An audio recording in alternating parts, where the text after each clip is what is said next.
This is a quick YouTube live because, in fact, I only just found this out a few minutes ago for sure. But Vanguard, I don't know if you're aware of this, but they offer 4 factor funds in the UK. So this is a momentum fund, a liquidity fund, a minimum volatility fund, and a value fund. And the idea behind these is that instead of paying an active manager to outperform a broad index, what you do is you go for a particular type of stock. It might be a stock which has a rising price, that's momentum, or it could be a stock that's cheap, which is the kind of Warren Buffett approach, or it could be a stock which has very little trading volume, which is liquidity, or it could be a very safe stock, which is minimum volatility. And that is one way which has been proven to outperform the broad market over a very long period of time. And that's called factor investing. People have known about this for a long time, several decades, and it's backed up by a lot of academic research, and it doesn't require having to pay very high fees. You don't have to pay someone to invest based on what they think is going to outperform. You base it on peer-reviewed research. That's the idea. And what was great is that Vanguard took these ideas, 4 of them, there are many factors, they took 4 of them and they made them available to retail investors, that's normal investors like you and me, very cheaply for just 0.24%, I think it was, for those 4 funds. Now, let me tell you what's been happening over the last 2 days. Let me just share my screen so you can see this. And yep, so I should be appearing in the bottom left hand corner. And so these are the 4 funds I'm talking about, right? So VVAL is the value one. This is the momentum one. This is the minimum volatility one in the bottom left. And it's liquidity in the bottom right. And the reason why they've probably closed them is because they never really took off. If you look at the assets under management, the most popular of them is this one, which is the value one, which is 132 million in assets under management. The next most popular is the momentum one, where you buy stocks which are rising in price, and that's 49 million. And then minimum volatility, which is the one I've got in my portfolio, is 42 million. And then the last one is liquidity, which is only 9 million. So this one in particular is hardly viable at all. The way to work out whether a fund is viable is just take its assets under management, which is 9 million, say, and multiply by 0.22%. And if you're going to be paid 0.22% of 9 million, that's not going to pay a lot in fees.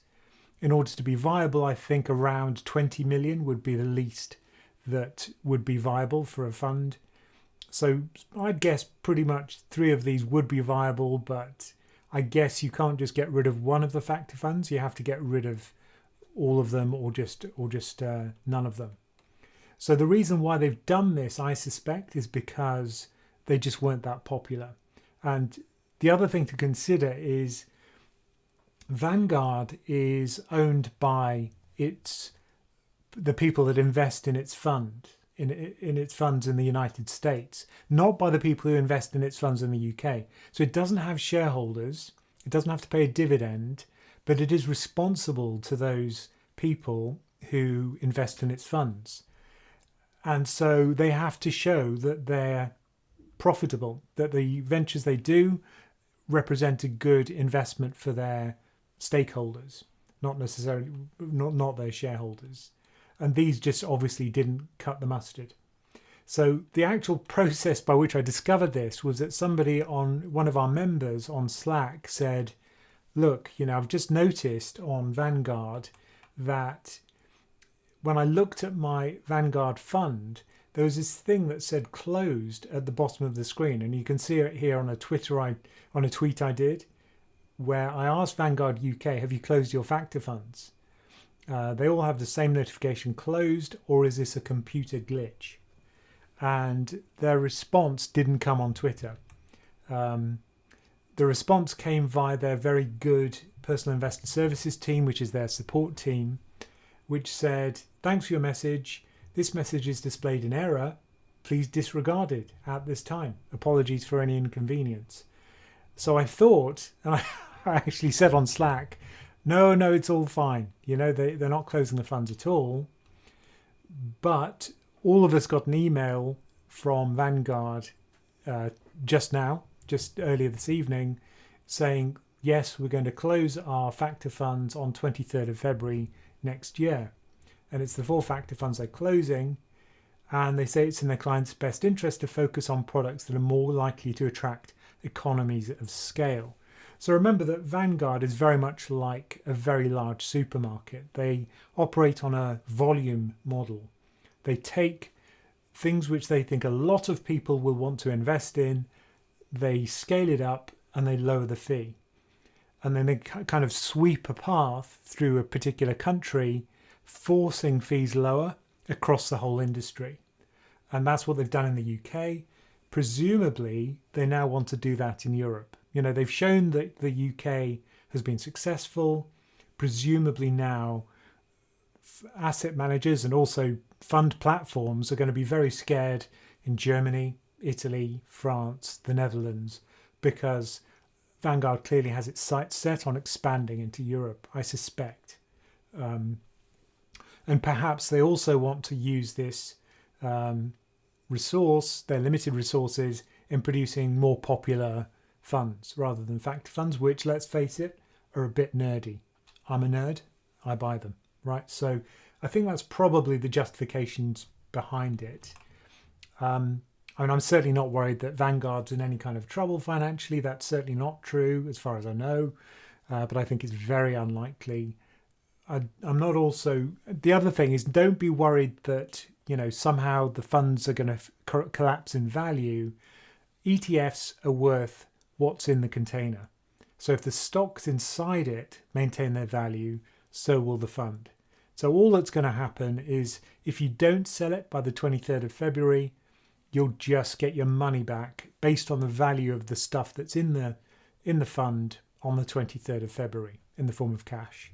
So this happens all the time. So you really should be used to this happening if you do invest in ETFs, exchange traded funds. Sometimes they shut. And if they do shut, then you just get your money back. I wouldn't worry about the prices collapsing because that's not going to happen. However, if you do hold it in a general account, in other words, it's not in an ISA or a SIP, this may crystallize some capital gains, in which case you might be upset by that because it wasn't your choice to sell at what may be an inopportune time to optimize your tax.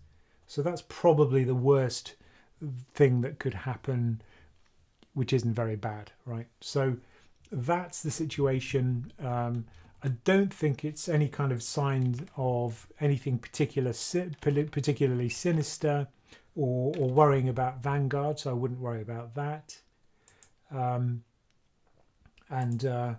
Yeah, I'm not particularly concerned by it, but it's just something you should know.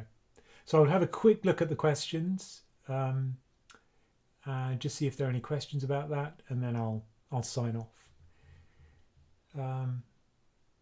Austin Reynolds is saying, I can't find this in the news. How does he know? If you look in your private messages on your Vanguard account, you'll see that in your private messages if you're with Vanguard. So that's how you'll find out. And yes, so Robin just repeated what I just said. Thank you, Robin.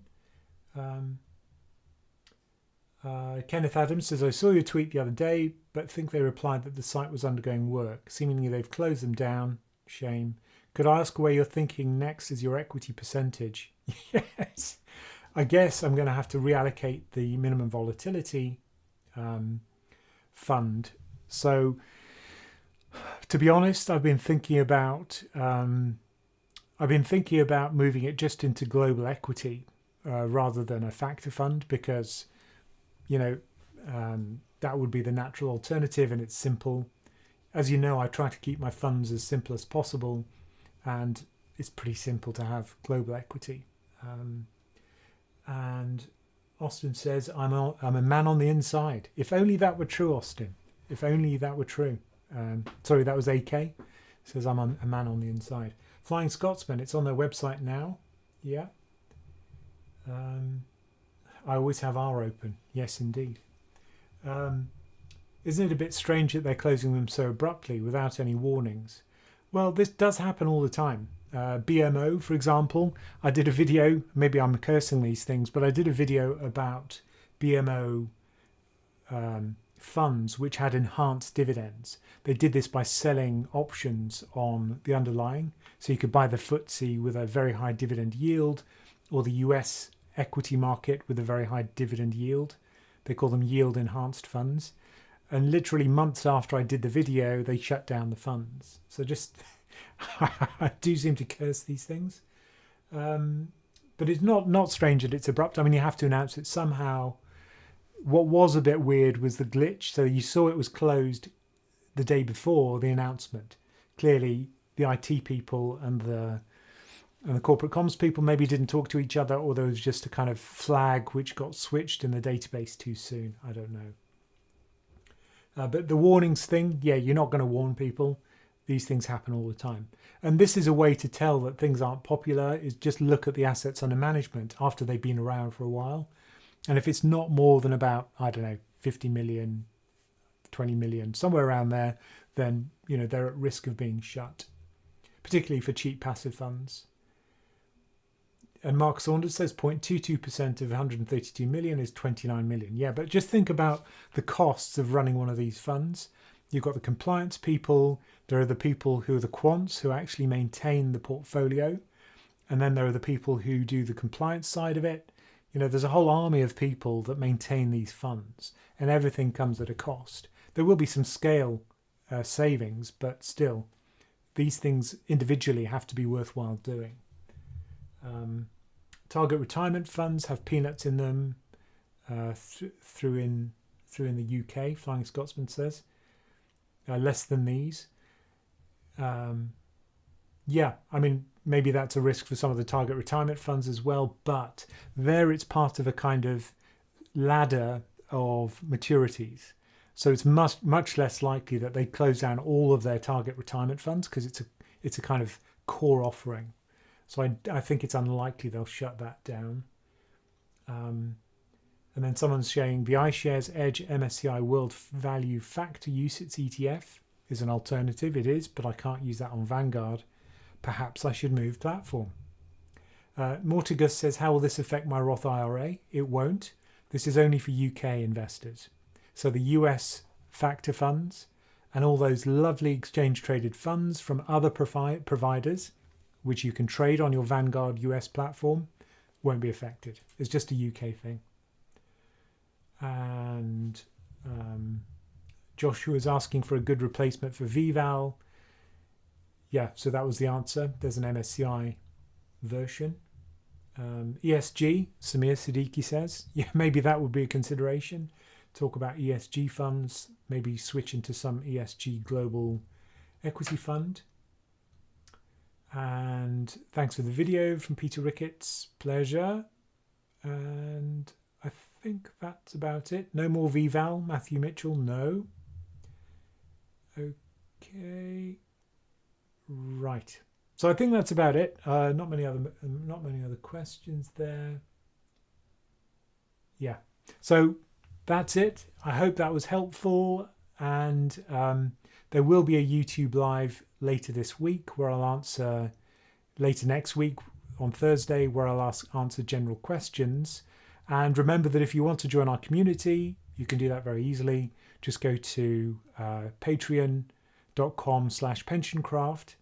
And if you do want to support us directly on YouTube, you can do that now. You get one of our funky badges, which I designed, just saying. And then you don't have to go via Patreon, because I know some people don't like to do that. You can do it all directly within YouTube. Brilliant. So thank you all for that, for joining us, and I hope that was useful, and hopefully see you on the YouTube live next Thursday. Take care, everyone. Bye-bye.